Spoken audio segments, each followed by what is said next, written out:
like I like my... Pug! What's that? Pug! Pug, like a dog? I like my women like my pug. With kind of an ugly face. I'm begging for a bone.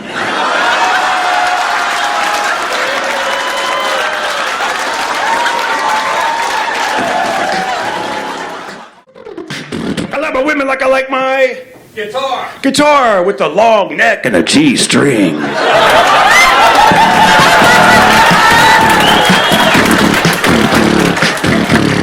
Two more, then we gotta go. I like my women like I like my... Whoa, so many. What'd you say? Cheese. Cheese. I like my women like I like my cheese. Fat, free, and single.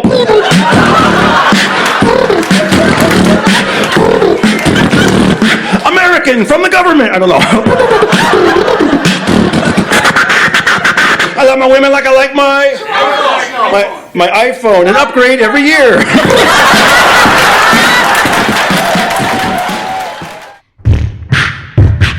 Everybody listen to Darren Carter. I know that he's the party starter. So if you want to listen to a podcast for free, listen to our Pocket Party. Oh yeah, baby. So let's start that party in your ear holes. And we're back. Hey everybody, it's your host Darren Carter, the party starter. Thank you guys so much for supporting the podcast. Click the links below and you can support even more. And if you want, share these episodes. Let people know how much of a good time you're having listening to the Pocket Party podcast. Going? There he is, Mike Black. How are you, buddy? I'm good, man. I'm as good as Gravy Train with biscuit wheels. I didn't say it right, did I? No, but you tried, and that's the important. I'm a wagon with biscuit wheels. No, how is it? Wait, let's try it. How are you, Mike? I'm on a gravy train with biscuit wheels. I'm on a gravy train with... Damn, that sounds really good right now, by the way. I don't have a gravy train with biscuit wheels. Yeah, I've got a river boat full of biscuit wheels with the waffles dock. And I'm trapped inside a gravy train. Yeah. Now, that would be something Ozzy should sing about, you know? Yeah. Going off the rails on a gravy train. Going off the rails of a gravy train. That's what I'm going to say from now on. I'm going off the rails on a gravy train. Like, well, that's one way to... Hey, man, you know what? If there's any type of rail to go off, a gravy train would be a good one, you know? Maybe. I mean, I don't know. Did you see the last Mission Impossible? No, I did not. Tell us about it. I'm not going to spoil it, but there's like an amazing stunt sequence with a train. And the train involves not necessarily gravy, but a lot of cooking implements. Did I lose you there? No, I just I figured if I hit mute, it really makes your voice sound so much clearer. Oh, okay. Are you having trouble understanding me? No, it's cool. I just thought I'd do like this high production thing by just hitting mute when the guest talks. It's really unsettling, but okay. As long as you have... I know, because it goes from like you're hearing like white noise and me maybe chuckling in the background to like just a stone silence. It's like, did he? Each time I'm like, did I lose him? Did he hang up? It's the opposite of when someone goes through a tunnel. You're like, wait, are you there? Right. If it helps for the podcast, do it. But now I'll be aware of it, and it won't be such a weird thing. Oh no, we're okay. Maybe I won't do it. Maybe I'll do it from time to time. I feel like the audience is going to hear it too and be like, "What happened?" Oh yeah, you're right. I don't know, but this is all stuff we should have sorted out before. I know. Well, that's what you get during the sound check. But it's fun. Have you ever heard of the?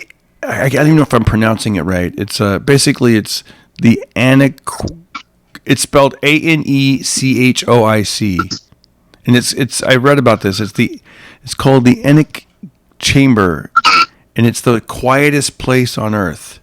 Speech sounds very muffled, like when your ears need to pop in an airplane. According to the Guinness Book of Records, this chamber at Orfield Laboratories in Minneapolis is the quietest place in the world, with a background noise reading negative 9.4 decibels.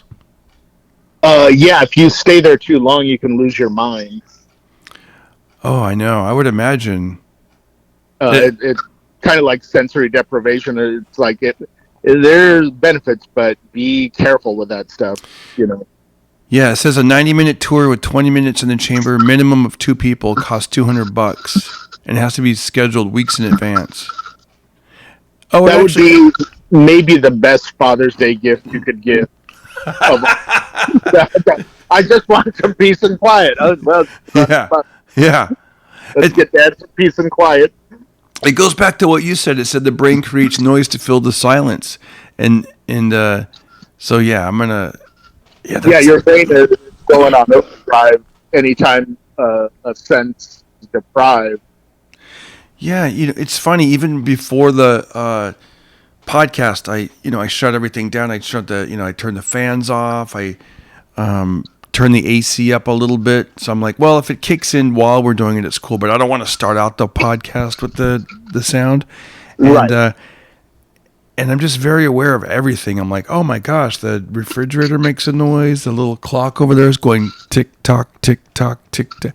And then my coffee started making noise. The coffee machine. I'm like, God, there's just noises we don't even. They're just all the time. And when you're in a situation like that where it's like that quiet, you start to hear your own body, which has its own sounds and rhythms and stuff like that, and it can really freak you out if you're not prepared for it. Yeah, you're like, my heart's pounding pretty loud. Like, have you ever gotten off a plane and your ears are still plugged, and then you eat something and you're like, wow, I chew crazy loud. Yeah, it's annoying, right? Where you're like, I swallow like a maniac. Who swallows like that? I know. I went through this phase. Thank God I'm out of it. But there was a phase about 20 years ago. I was really into buying corn nuts. So I get off the plane and start eating corn nuts. If I had to guess phases that you've been through in your life, I don't think that would have been right at the top. But it's one of those that it's like, of course he went through a corn nut eating phase. Yeah. I was renting cars, eating corn nuts, doing the road. I was like, There's the name of your book. All your road stories, renting cars and eating corn nuts. The Darren Carter story. Yeah, renting cars and eating corn nuts. Got your ranch flavored corn nuts, your original flavored corn nuts, your spicy corn nuts. What's great is for Tahoe Joe, it wouldn't be all that different. It would just be boosting cars and eating corn nuts. Yeah, I know. At least I went to proper channels. I'll rent it and put on a credit card. Yeah, for him it was probably spicy corn nuts. Yeah. I remember I even asked the dentist. I was like, "Hey, I've been eating a lot of corn nuts lately. Is that okay?" And he's like, "Yeah." I bet that's not the first time he was asked that either. I know. Are you? By the way, do you like corn nuts? Are you into corn nuts? I'm not into corn nuts. I mean, I'll take if someone opens a bag of corn nuts and goes, "Do you want some corn nuts?" I'll open my hand, pour a couple into my hand. Yeah. I don't think I've ever purchased corn nuts myself. Man, it was, I don't know, it was, I guess I was eating corn nuts and drinking Arizona iced teas, for the caffeine. Now that, I have to say, I'm very into Arizona iced teas. Oh, what flavors do you go with? I go with the energy tonic, the one that looks like it's a medical thing, and it has a picture of a marathon runner on it. Oh. Yellow. Because it's really good.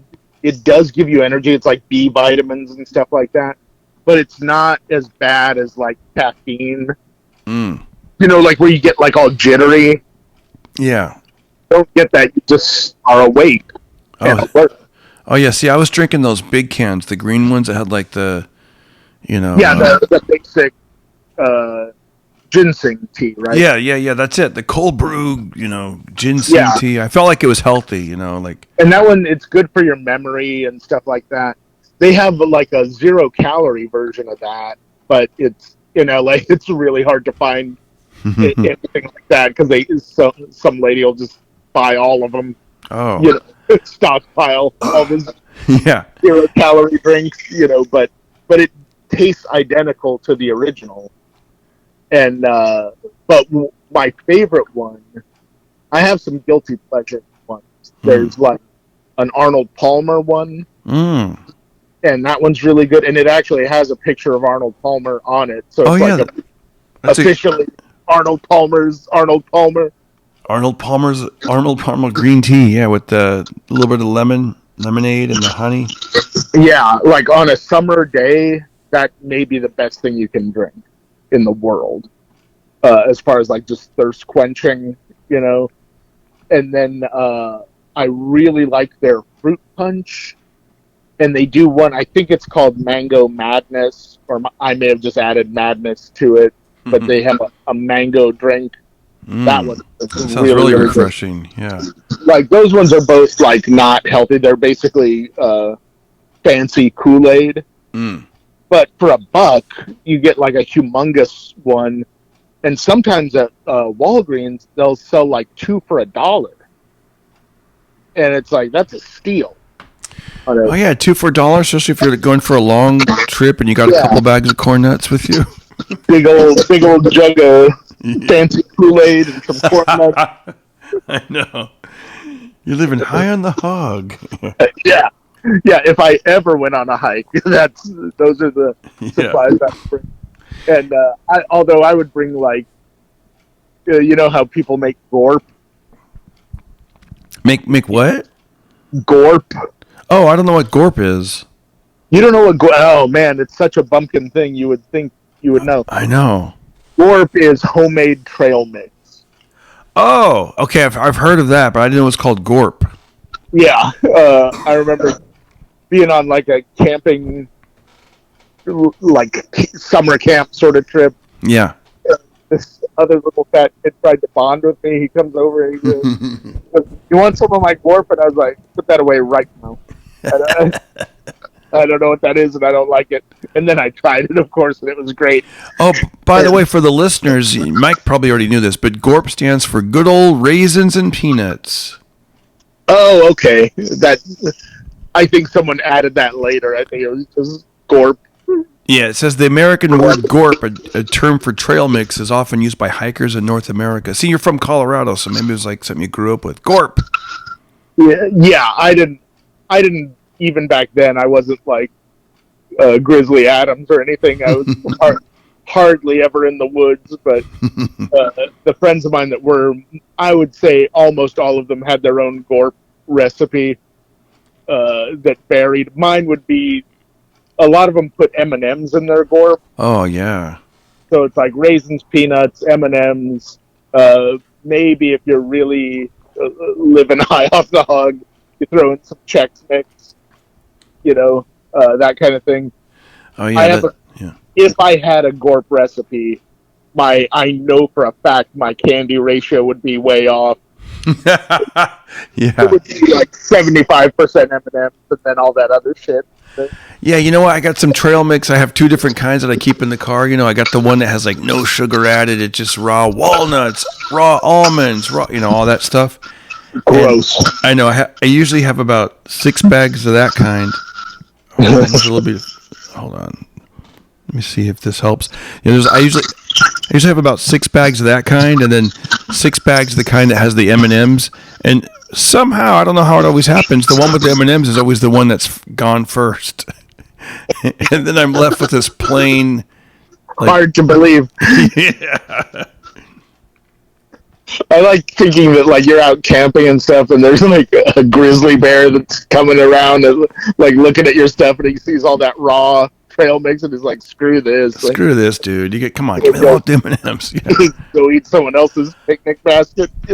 Oh yeah, I parked yesterday at the park to go for a hike, and I was starving, and right when because I was gonna try to like not eat until after the hike, but I thought I need something. So when I got out, usually I'll eat. I had like the little trail mix, and I got out of the car, I opened up my backpack, and I just started eating it right away. And then a squirrel came like right up to me, probably about 8 feet away. Yeah. And then as soon as I opened up the bag, it got up on its hind legs, like trying to peek in, like what do you got there? Right. And I felt really bad because I wasn't gonna share, so I kind of just Wait. yeah. A squirrel came up to you Yeah. in nature, Yes. got up on its hind legs, I know. and you had an entire bag of food. Yeah. You didn't share any of it. I didn't. I turned my back and like walked away briskly. No, you didn't. I did, and then I kept setting off my car alarm to kind of scare the thing away, so I wouldn't try to go into my car and look for more trail mix. How big was this squirrel? Were you afraid of it? I just didn't want it like trying to bully me and take my food. I forgot you got bullied a lot when you were a kid. Yeah. I was like, I think that there's signs that say like, well, I don't know if there's signs, but I just assume that there's signs that say don't feed the squirrels or something like that. They mean don't make them drop acid or anything. They don't like. You can give a squirrel a nut, jerk. I know. Hey, by the way, you know what I did? I did do a good deed once. I saw a homeless lady and I gave her like a bag of trail mix. Oh well, that's. Did she get up on her hind legs for it? I got to be honest, she wasn't that thrilled with it. It was like, I would have thrown it right back in your face. yeah, I know, man. The traffic. I was like, I just happen to have some gorp I put together. I would have thrown all my belongings at you, whatever I had as a home. Yeah, it was really unexpected. It was like bright early in the morning. I was up in the country up near Fresno, and she was outside of a Starbucks sitting on the curb, and I was like, I didn't have any money on me. I just had like trail mix and a Starbucks gift card. And she already had a coffee, so I was like, I got trail mix if you want some. How much was on the gift card? Probably enough for one cup of coffee because it was, for some reason, I got it in a small increment. Like I got like 5 of them for like $5 each, and so they're only good for like one drink. So, a squirrel wanted a nut, Yeah, and you refused and walked away and honked your horn, making right, break into your car later. A homeless woman, you gave a bunch of trail mix that she was clearly not interested in, even though you had on your person a gift card where she could have gotten anything she wanted. Oh, that's true. Well, you know what's funny? I was just throw away. I saw her drinking coffee. You're not a bad person. You're a dumb person. You're just not good at life. I know. Well, I saw her drinking coffee, and I was like, well, she doesn't need a coffee, so Yeah, but they have other things in there. For $5, like if it's a $5 gift card, yeah. could have got one of those delicious cake pops. Yeah, but it was early. I don't want people eating cake pops at 6 a.m. It was. They have a breakfast menu. She could have gotten a breakfast sandwich. I don't. Yeah, it's. It's funny. I think she was asking for money, and I didn't have any money, so I was like, oh, I have extra trail mix for emergencies. You didn't have money, but you had currency that they take. Yeah, I know. If I could go back in time, what would I do? I guess I'd buy her like an egg or something. An egg? From Starbucks. Like, don't they have like? I don't really eat breakfast at Starbucks. I don't even eat it at Starbucks. I'd give her a yogurt, a parfait. Well, why would you single out one egg? Like, I'm not going to let you have the whole egg sandwich. I'm just going to remove the egg from Here's it. a peeled and boiled egg. I don't know, man. I was more surprised that she wasn't wearing shoes and it was a cold morning. No socks either. All the more reason to give her an egg sandwich. She could put her feet in between the bread. Yeah, a lot better than she could a sack of gorb. Oh my gosh. I want you to drive back there as soon as we're done and buy her breakfast. Yeah. Or better yet, buy her breakfast at a better place and just bring it to her at Starbucks and just go, sorry about the misunderstanding the other day. I'll take back this horrible gorb. Yeah. She probably has been using that as shoes. You know what? I would just sticking her toes in all those raisins. Yeah, and just said, "Oh, that's better than nothing." I guess you know. Better than. By the way, I don't think I've seen that was like a couple of years ago. I don't think I've seen her since. Well, she might have died, Darren. You might. Or maybe that trail mix gave her enough energy to get out of there. You know. Maybe I don't know. It She might have- sounds good. It was Maybe her and the squirrel teamed up. the squirrel team. They opened up a business together. Yeah. By the way, I went to our third county fair and probably final one for the season. Okay. So we start with L.A. County Fair, go to Orange County Fair, and then we finish it off with the Ventura County Fair. You say we like I'm ever going to do any of these things. We. I wonder what would be. I know I was trying to decide what would be best for you if you were to do a fair. What would be best for to not go? To not go. That would be best. I don't know. Here's Which one has like a pie eating contest? None of them. However, I did see a pie eating contest 4th of July at Topanga Days. If you ever want to go to a pie eating contest, they have. If you go to Topanga Days, there's a pie eating contest. Okay, which one has the big hammer that you hit the hammer and it goes? Oh, I think all three of them. Yeah, let's rank them. You ask me the questions, and I'll tell you which one your best bet would be. All of them have that. Okay, so none of them have pie eating, which is a big loss for me. That I know of. Remember, this is all that I know of. It could be like maybe it's alternating weeks or something. But as far as I know, I don't see any pie eating contests. All right, enough about pie. Is there a hay maze at any of them? I did see a small hay maze at the Ventura County Fair. By the way, their motto, Ventura County, they say Ventura, what is it? County Fair with ocean air. Okay. They're like the coolest one as far as temperature goes. Like, you're not going to burn up out there. Now, is that different? Is a hay maze different from a hay ride? Yes, you want to go hayride, you want to wait till October, and you want to go to Underwood Farms, and there's like these pumpkin patches out there, and you can do that. Or you can go a little bit closer, the 101 and the 405. There's I think it's called the Tilapia Brothers or something like that, the Tilapa Brothers. Okay, they have a hayride. Which one of the fairs has the best like barbecue? Hands down, in my opinion, OC Fair, the OC Fair. I mean, they're all similar. You'll see the barbecues, but I got to be honest, and it comes down to something maybe you could expand on. When I was at the OC Fair, I loved the barbecue. It had real barbecue sauce, and they give you a sturdy. There's a little bit of a feedback here. It gives you a sturdy paper plate, and on top of the paper plate, they had a red and white checkered like wax paper. So when they put the barbecue on, there's plenty of room. It holds it up. It doesn't. And then that matters too. Yeah, the Ventura County Fair, they went super cheap with the plate. In fact, as soon as they put the shish kebab, like the chicken kebab on it, the whole plate was so hot, and it folded in half almost like a taco. And I was like, oh, can I have another one? And they gave me 2 paper plates. And then, in fact, they gave me a third one.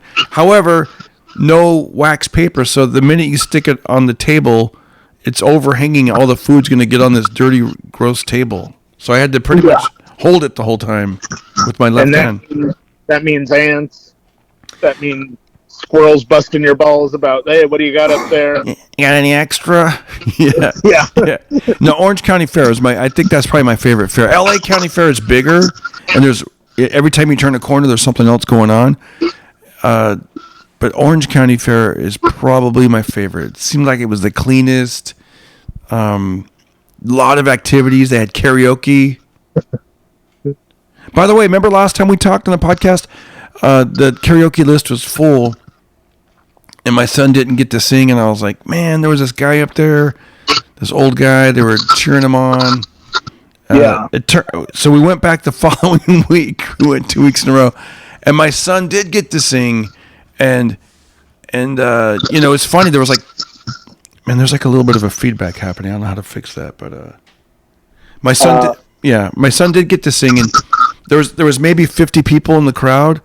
However, we filmed it, put it online, and maybe, dude, at this point, I think 27,000 people have seen that video, if not more. Wow. Yeah, so a couple of people are like, show the whole video. We want to see the whole video. Or this is the best cover I've ever heard. I'm like, whoa, that's pretty cool. He did Enter Sandman, and he did the Grell voice, like, hush, little baby, don't say a word. And then I can't sing, but he's like, enter life, enter night. Yeah, it was pretty cool. That's awesome. By the way, friend of mine just invited me to see Metallica like 2 nights in a row, but they don't repeat any songs. Oh yeah. 2 nights. And he was like, "Yeah, are you interested in coming?" I was like, "Yeah, that sounds great." He's like, "The ticket's $300." I was like, "That's a bit too rich." But that sounds awesome. Have a good time. How much were the tickets? $300. Damn. I would imagine they're good seats. I'm not trying to sell you the ticket, but like, I would imagine they're very good seats. I just, it literally is too expensive for me right now. I have too many other things to do. Oh yeah, it's very. Yeah, we're gonna do it. There's another thing you can do. You can go to, I think it's an AMC movie theater and watch it simulcast in the theater, and that's only like $50, I believe. Oh, that would be fun. See, I'd be down for that. I was thinking like anything up to $100. I probably could have swung, but it seemed like a very specific thing, and that was like the face value of the tickets. That wasn't even them like, trying to get dinner or anything. Oh yeah. By the way, put the mic a little closer to how it was, if you don't mind. I put on the speaker mode and forgot about it. Oh yeah, it's because if you're going to see a concert and if you're not up close or pretty close, it's not the same experience, man. I've seen concerts where I'm in the back and it's just like not as good, Yeah, if you're seeing it on a monitor anyway, like I've seen things at the Hollywood Bowl and I was like, I'm mostly just watching the TV. Right. Yeah. I could have done this at home in more comfortable seating. Yeah, about 15 years ago we saw Kid Rock and Aerosmith on the same bill, and I brought my binoculars, and at the time I had these giant binoculars they probably stick out about a foot long, and I thought I was like getting one over on everyone, like, oh, this is great, I'm back here in the cheap seats, but I'm like it's like I'm on the front row, but right. But those binoculars are pretty heavy, and after about 5 minutes you're like, this sucks, and you just watch the monitor. Yeah, you're like, how important is this song that I need to? Yeah, you're like, you know what? Let me go watch it on YouTube, and it'll be right there in front of me. Yeah. It's like, I like the experience of going to a concert, but I'd much rather be close. Like, I remember I've seen George Carlin live 3 different times. And one of them was he played my college, and we were up way, way, way up in the nosebleed seats, in the back. Yeah. And so he was just a little thought. And look, he was such a good writer that it didn't really matter. We laughed our asses off. But I got to see him second row in Vegas and then front row in Vegas. And it was so much better. Getting to see like all the facial expressions he did and the physicality and the mannerisms and everything. It just made it so much more memorable, It really doesn't, and he's funny. I love his books, man. I still love like his wordplay. Like, man, he just was great. Yeah, and it's like on stuff like that, it matters. Now, like some things where it's like, if it's a Pink Floyd concert or something where their whole thing is about this big bombastic stage show with humongous props and stuff like that.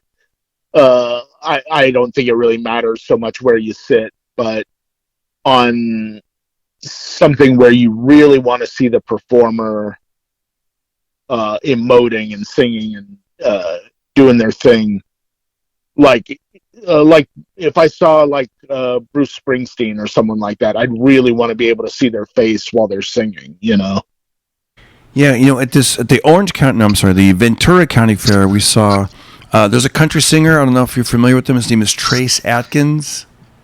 I know the name, yeah. Been in movies, TVs, a lot of hits. One of his big hits is that one that goes, it's that honky tonk, donky donk. Woohoo! Shut your mouth, slap your grandma. Do you know that song? He sounds wonderful. He's got a really deep voice. Anyways, we got we got to get really close to the stage, and then the cool thing was, mate, afterwards, he had his tour buses parked, and there was a security guard standing outside the fence, kind of guarding the fence. And I told my wife, I go, I bet you that's his tour buses, because why else would there be tour buses and a security guard guarding tour buses? And then she looked, and lo and behold, she peeked through the fence a little bit. Like, I mean, there was like a 10-inch gap, and he was back there smoking outside. And we're like, oh, we loved your show. And he smiled. He's like, thank you. It was pretty cool. We didn't want to bug him, but we were still like, damn, he's like right there, If he just flicked the cigarette through the hole, it's like, get out of here, losers. Yeah. It's kind of like the Comedy Store, how we have like our little space back there, like in the parking lot, but the crowd can see us, but then there's nothing really guarding us from them, No, but except like one door guy. But what I like about that is that's actually half the fun, is people go back there thinking it's the way out, and someone goes, no, you can't go that way. You got to go this way. And they, okay. Yeah. Yeah. Yeah, it's got to be yeah, exactly. Like, it's fun seeing drunk people getting told what to do. Is what I'm saying. You've probably done both moves in your career. Let me ask you which, where you do the move where you're like, good night, everyone, and then you kind of hang out by the exit. Hey, thanks for coming to the show. Thanks, give them a card or a sticker, take a photo. And then you've done the kind where you're like, good night, everyone, and then you just disappear like a mystery. Do you like both exits? I tend to like the mystery one more overall. It seems like a cooler thing to do. The other one seems kind of needy, but it depends. It's like, it really depends on the crowd. Yeah, you're right. It's like, and I've done both. Usually when you're like doing the meet and greet, it's pretty cool. But there's times I've done because I've had to go to another show, or I'm like, I don't want to stick around like all night. And I've done the other one, and that kind of feels good too. I mean, I do like that. Yeah. I kind of like the old showbiz ethic of leave them wanting more. If you're chasing someone down after a show, yeah, a lot of times they're gonna just kind of lose interest in you, or they'll just be like, "Oh, that guy really needs this a bit too much," Right. And so I try and avoid doing that. But like, if it's a show where that's a scheduled part of the show, that's a different thing. If it's like if it's a 3-person show, like at an Improv or something, where you have like 3, and then you all go out and sign shit, and it's understood that that's what's going to happen, that's fine. But like, even that can get kind of like gross, where like, if the opener who's done like 6 open mics and 1 guest spot on a podcast is like selling their album there. Yeah. Come on, dude. What are you doing? You're making this look like less than it is. Like, people should be excited they shouldn't be like having to actively avoid you as they leave. You know what I mean? Yeah, where they're like repulsed almost. Like, yeah. Because it can change their whole attitude on the night. I feel like, if they're like begging for merchandise, and honestly, the only guy I've ever seen with that was Jeff Dunham, where I would come out just so someone, like, sometimes he just didn't want to come out, and so I would come out and shake hands with people, and they'd be like, "Oh, where's the peanut shirts and where's the tea stuff?" And I was like, "Oh, he didn't bring any of that stuff." And they're like, "Oh," and I would tell them about it. I'd be like, "They really want to buy your merchandise?" And he was like, "Oh, I just didn't want to load it in the car and everything." And I was like, that's like easily could have sold to most of the audience. Yeah, it must be nice, right? I remember when Sebastian Maniscalco, I was on a show with him, Comedy Magic Club, and I remember he did his set, and then he waited out in the green room for like 10 minutes, let the crowd kind of die down. And then the people that really wanted to meet him, there was a lot, like 50 people deep waiting to meet him. And the ones that had to get out of there were gone. And it was like, that was the cool move. You meet the ones that do want to meet you, and that's it. Yeah, and let people kind of think, oh, he's done, and that's it. But like the fans that really, really want to meet you, yeah, do a thing like that. And sometimes it's better to just leave and just let them like think about what a good show it was. Like I remember Dice telling me one time, he was like, they just spent an hour with me. What do they think is going to happen now?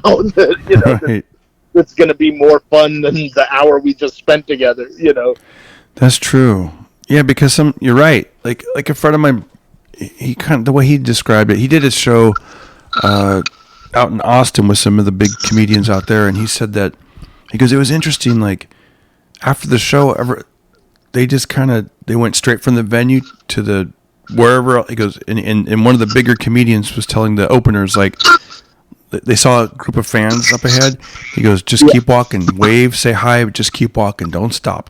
He kind of said it under his breath, and then once they got around the corner and kind of into some privacy, he goes, see, you did good. You the big guy, he tells the openers, he goes, you did good. You didn't run over there like a little puppy dog, all needy, like he didn't say needy, but he said, like a little puppy dog, you weren't like, y'all enjoy the show. That's exactly it. That's exactly the vibe that can just turn people off. And my friend made a point. He goes, man, that's interesting. He goes, I feel like I just really learned a lot tonight. Like just by seeing that happen, it was like the audience, they got a great show afterwards. They got a glimpse of them. They waved. He goes, you know what happens? He goes, it reminds, he goes, when I would talk to the audience too long, like it wears off. And after about 5 minutes, they're like, oh, this guy's just a boring guy. Like he's just regular. Like he's not anything like he's on stage. Like, yeah. And they're almost mad at you at that point. They're like, why aren't you as fun as you were up on stage? Like no one's as funny off stage 24/7 as they are on stage, where you're just like joke. Right. The audience really does think that's going to happen if they take you out to a bar, that you're just going to be like joke that whole time. And A, most people aren't quick enough to do that, and B, the ones that are really annoying. I was just gonna say that. Yeah. Private setting, Yeah, like everything is a joke. Like, hey, how long you been doing this? Well, I never think about that question. I think, how long has it been since I've been trying to get out of this? 35 years. Right. Exactly. Like that guy, like they're like, oh, what a hard on. I don't want to be around him all day. It's diminishing returns. It's the longer they're around you off stage, the less interesting and funny you can possibly be. Absolutely. I asked somebody, I listened to Adam Carolla a lot over the years, him and Dr. Drew or whatever, just different guy who can really spin a tale. He's got great details. He's met a million people, like interviewed, like I heard he interviewed Wayne Newton recently, and he'll just interview, like, he's really good. And I remember once asking somebody what he was like at parties, and they go, oh, he's actually pretty quiet. He's more like just kind of listening and taking things in and observing, and he's not like life of the party with a million stories, That's how it can be sometimes. Yeah, and like honestly, in private life, what little I have of it, in private life, when I'm hanging out with people, I would much rather, generally speaking, let them have the limelight, because they don't get it all the time. I get to do this, I get to go and perform all the time. And so I feel like it's kind of greedy in like private conversation to be like, oh, I'm going to light up the room with blah, blah, blah, blah, blah, Right. Hold court and all that stuff. And like, even other comics, I kind of generally will just be like, if they really want to perform right now while we're hanging out, yeah, go nuts, have fun. Yeah. Like if you guys are having a moment, it's fun. You're not going to be a bore on purpose, but I know what you're saying. What's cool, man? I had a really cool LA experience last week. I did a show on Ventura Boulevard, Right. And it was on Ventura Boulevard at this place called the Write-Off Room. Okay. Yeah, it was called the Write-Off Room, and so there was. Let me describe this. They said comedy is upstairs, and I'm like, oh, perfect. Okay, so you open the door, you actually go up the stairs to the main showroom, but that's not where the comedy was. You have to go up a second set of stairs. But as I walk up the stairs and I enter the showroom, the first showroom, I was like, whoa, what is going on? And there was like a 15-piece orchestra on stage, an entire audience. Most of them looked like they were 60 and above. So, And they were watching the singer singing. He goes, the next, I forget, I don't know what song he was singing right away. I just noticed it was an orchestra and he was singing. And then he did some patter in between and he goes, the next song is by a man named Francis Albert Sinatra. Sing along if you know the words. And then he went into the wee hours of the morning. And yeah, and then it turns out that the guy on stage was a star himself. And you know who I got to see? Have you ever heard of Billy Vera, Billy and the Beaters? No. He had this big hit in '81. It was on, and then they played it on Family Ties. It was called "At This Moment." Okay. Do you know at this moment, with tears in my eyes? You probably don't know it. You might know it. You don't know it. Not the way I'm singing it. But it was so cool, man, to see this guy, Billy Vera. I think he's 79 years old. Yeah, he's like had all these records and songs, and you know who was in the audience? I introduced myself to Frank Sinatra. I'm not Frank Sinatra. To Frank Stallone. Frank Stallone, and also Joe Pesci was in the audience. Wow. Dude, the whole night was like a wow, like whoa, like and that just seeing that moment, and then I went upstairs and did my comedy. But that reminded me of LA when I first moved here, where I'd see a lot of like random stars and see cool things like that. Like I hadn't seen that in a long time. Yeah. You see a lot of stars and a lot of relatives of stars in Los Angeles. Yes, absolutely. Stars and relatives. You're right. Frank Stallone. Oh my God. Dude, I love. Should have worn a bow tie. I follow him on Instagram. I like he does a lot of boxing history and talks about like different. I don't know. I like that guy. But you're right though. It's who's that guy? There's a lot of celebrity siblings that would come to the Comedy Store. Like there's like that guy that's like the brother of somebody. Oh well, I'm not gonna name names, but there's quite a few brothers of someone famous that are that go around and I've noticed at comedy clubs in general, there are a lot of people that when you see them, you think, oh, wow, so-and-so's here. And then you really think about them and you're like, that's not that big a deal. Yeah. Like, as awful as that sounds, but it goes back to what we were saying. Like, they're in that setting, in that environment, it's a big deal to see them, Yeah. But if you saw them out on the street, you'd be like, "Oh, there's that guy."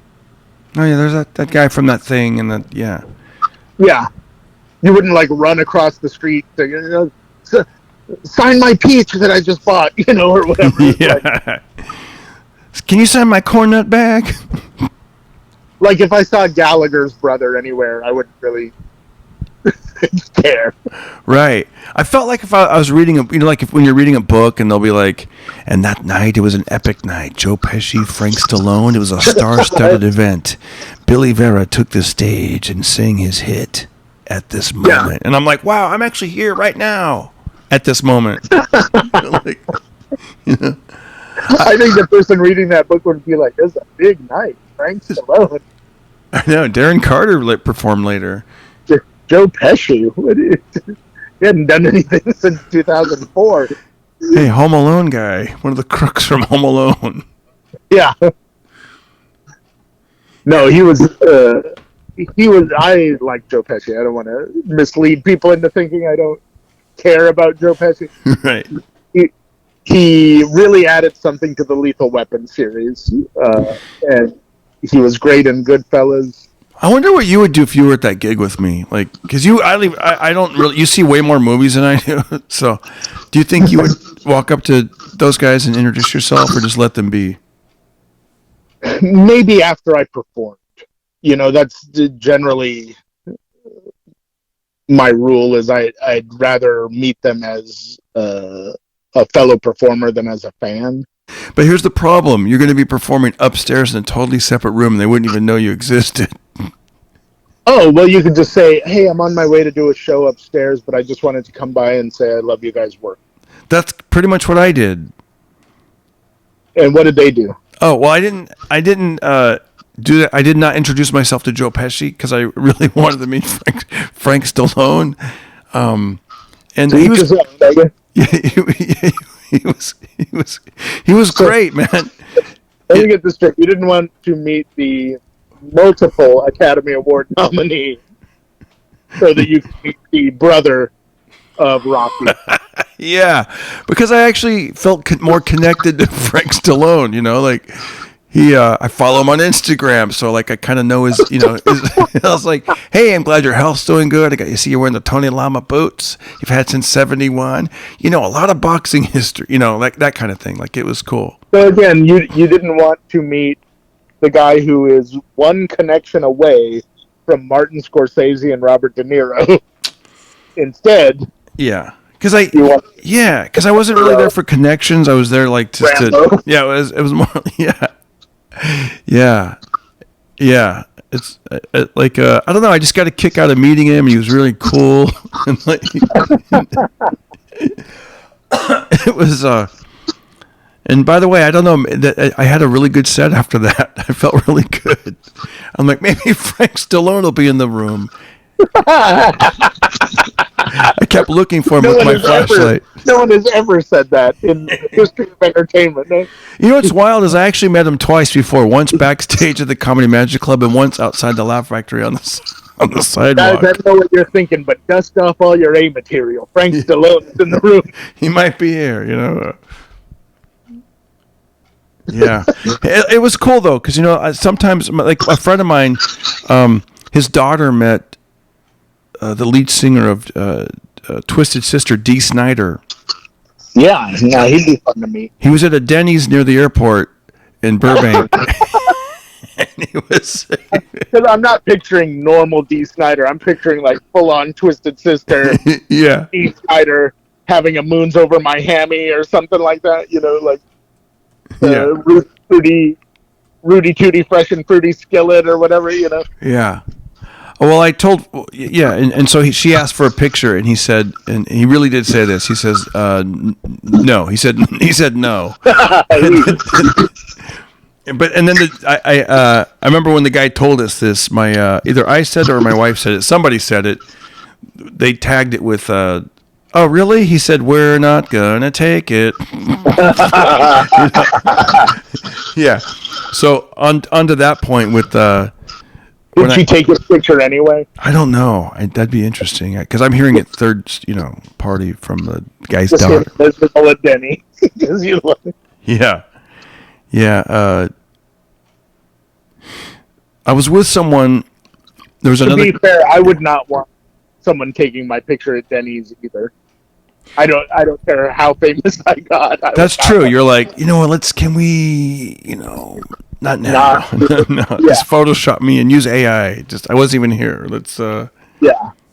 There is I have not seen it, but I have heard rumor that there is a rather unflattering picture of me at not Ralph's, at Norm's, just eating breakfast or whatever, floating around. So I empathize with Dee Snider on this. Yeah. I had a guy take a picture of me once. I was sleeping at an airport. No, I was sleeping on an airplane, actually. I had the mask on and everything that over my eyes. Yeah. It was a fellow comedian. Then he texted it to me. He's like, hey, we shared a flight. Thanks. I didn't want to disturb you. Thank you. Yeah. Oh, and then I was at the AAA getting ready to get some TSA stuff taken care of, and a guy took my picture and DM'd it to me on Instagram, like, and then I thought that was weird too, right? And then Yeah. I messaged him later, like, oh man, you should have said hi, and he goes, oh, you look like you were busy. Well, this is much more unsettling. Yeah, exactly, just a random like picture, like I see you. Yeah. Then I like jumped. Then I stood up and I was like, I wonder where he's at. I want to say hi to him, But Just know that you're always being watched. you're always being watched, party starter. I remember one time this guy, I did this radio show back in the day, and this guy goes, dude, I've seen you around town like 5 times, and you never recognized me. Like one time I rode past you on a 10-speed, and I was like, yeah, I don't. Sometimes it takes a couple seconds to put 2 and 2 together with someone. That's all. Wait, he wanted you to recognize him? Yeah, and I'm thinking it was weird. He felt bad because I didn't remember, but he also was. He said one time he was riding his bike right by me, and he goes, "I yelled out your name, and you act like you didn't know me." Was he a celebrity? No, he's a DJ. I don't think he's even on the air anymore. This is like 5 years ago. So his entire job is just his voice. You don't really look Exactly. at I bet his life is just a living hell. He thinks everyone's supposed to recognize him. I know. Nobody has even a fighting chance of doing that. Right. Some of my favorite DJs out there, Greg B. Harrell, Shotgun Tom Kelly, a lot of those different guys, I wouldn't know them if they were standing right in front of me right now. Maybe if they spoke, I would be like, oh, that sounds like so-and-so, but no, I have no chance of knowing who they are. That's true. Maybe you know what? He probably should have put on his radio voice when he said hello to me. Yeah. Hello, Darren Carter. Oh my God, that's Sean Kelly in your audible bubble. It's that country singer we saw the other night. Yeah. Well, I'm just a 2-legged pony looking for a. Now, what's that say? I'm a 2-legged. No, I'm a cowboy. I'm a midnight cowboy looking for a 2-legged pony to ride. That's not a real song, is it? No, I don't think it's a song. I think it's something a radio guy used to say. I'm an urban cowboy looking for a 2-legged pony to ride.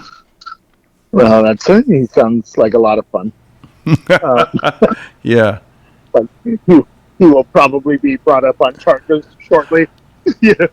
I saw a comedian. I forget his name right now. Oh, Henry Phillips. He had a great dinner. Oh, yeah. Henry Phillips. He's a very funny comedian. Does music. He posted a photo. He said, "I had a great night last night having pizza with, get this, Mike Judge and Dr. Demento." Now that is a fun mix of people to have pizza with. That would be so cool. Yeah, and it was interesting because Dr. Demento, I usually picture him with his, tuxedo with the top hat and Dr. Demento. Yeah. And then this picture looked like he was just wearing a regular green T-shirt that said Carhartt on it. That little tiny tag, Carhartt. I'm like, wow, I would not recognize him. Dr. Demento. I'm glad he's still around. I assumed he died long ago, but I guess not. Yeah, he's doing. Yeah, he looked like he was doing great. It's funny. He's younger than you would think, because when we were young, it seemed like he was old, but like I don't think he was that much older. He sounded 65 on the radio back then. Right. Yeah. I used to listen to him not every night, but almost every night, and when I was a little kid, and thought it was just the greatest thing ever. And it's funny, when you're a little kid, you think in extremes. You just think anyone that you're exposed to is massively, massively famous. Yep. You don't understand how many levels there are. Because I would go to school and I'd be like, oh, wasn't the Dr. Demento show great last night? And other kids are like, what are you talking about? Like, they'd never even heard of it, Yeah, in Fresno, we would get it on Sundays, and I think they'd play 2 hours of it, and so I'd listen to the Funny Five at 5. Yeah. I'd hear the fish head song and sing along. Roly-poly fish heads, yeah. Eat them up, yum. Yeah, he had all the fun stuff. Cheeseburger in Paradise, and Dead all the Weird puppies. Al stuff, Yeah. and it was just a hoot, But yeah, I would go to school and I'd like talk about him, and other kids thought I was just insane. They were, because I didn't realize that like most other kids are going to bed at like 8 o'clock or whatever, and that show came on at midnight, and I would just stay up in my room and listen to it. Oh man, I was just looking at this right now. Remember Shaving Cream when he did Dr. Demento recorded Shaving Cream? Shaving Cream, stay nice and clean. Shave every day and you'll always look keen. Yeah. Where he thought he was gonna say the shit word, but he didn't. Right. Okay, I'll do you. Here's some quick hits off Dr. Demento. Shaving Cream, the Monster Mash. I love that song. Yeah. I was working in the lab late one night. The Monster Mash. Ray Stevens, The Streak. Yeah. Yeah, they call him the Streak. Yeah, the one-eyed, one-horned fly. On 2 feet. Yeah. Poisoning. How about Tom Lehrer, Poisoning Pigeons in the Park? I remember that one not all that well, but I remember hearing it. Oh, of course, C.W. McCall, Convoy. Convoy. Yeah. We're gonna have a good old convoy. Oh, that's funny. The Blues Brothers, Rubber Biscuit. Rubber Biscuit. Yeah. Oh, this is dude, this is disrespectful. This is called a song called do you know it's called My Ding-a-Ling, and it's by, do you know who it's by? My ding-a-ling, my ding-a-ling, won't you play with my ding-a-ling? It's by Chuck Berry. Yeah. But here's what's weird about it. It's spelled, I swear to you, I'm not even kidding. It says Cuckberry. They forgot to put the H in Chuck, so it says Cuckberry. That's kind of funny. Adam Sandler, the Hanukkah song, great song, and he has many versions of that. Oh wow, Kip Adada, Wet Dream. Do you remember that song? That's fitting. Yeah. Star Wars theme, disco version. Oh yeah, I remember that. Yeah, Rubber Biscuit. Yeah. Oh yeah. Anyways, that's about enough of that. Grandma got run over by a rain. Oh yeah, that was a great novelty song. I used to love those kind of that. Yeah. Junior high, middle school.